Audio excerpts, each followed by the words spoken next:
कई सवाल सुनने में आसान लगते हैं, लेकिन जवाब देने में नहीं। ऐसा ही एक सवाल कोरा पर पूछा गया, जो सरल लगता है, पर इसके अलग अलग जवाबों ने सोचने पर मजबूर कर दिया। तो क्या आप जानते हैं कि स्पेस में एस्ट्रोनॉट तैरने क्यों लगते हैं? जब आप कोरा पर इसके जवाबों पढ़ेंगे तो कुछ और ही बात लगेगी। तो आइए जानते हैं कि आखिर ऐसा क्यों होता है कि स्पेस में जाने पर एस्ट्रोनॉट्स तैरने लगते हैं। इस सवाल का जवाब आसान सा है। स्पेस में ग्रेविटी नहीं होती है।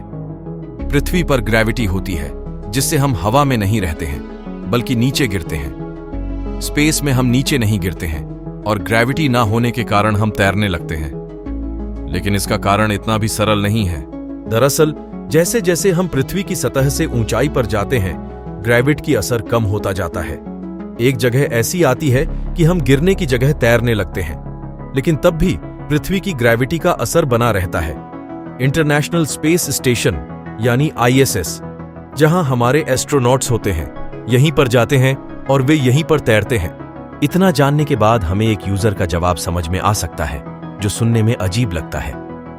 उस यूजर ने इस सवाल का जवाब रोचक अंदाज में शुरू किया।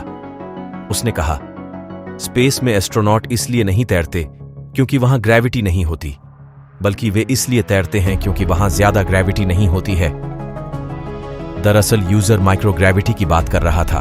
इसी से जुड़ी बात यह है कि ISS पर ग्रेविटी उतना ही असर देती है कि वह ना तो पृथ्वी पर गिरता है और ना ही उसके असर से मुक्त होता है। नतीजा यह है कि वह पृथ्वी का चक्कर लगा रहा है। यानी अगर हम एस्ट्रोनॉट पृथ्वी से और दूर गए तो अर्थ की ग्रेविटी से बेअसर हो जाएंगी और हम अंतरिक्ष में तैरने के साथ साथ भटकने भी लगेंगे।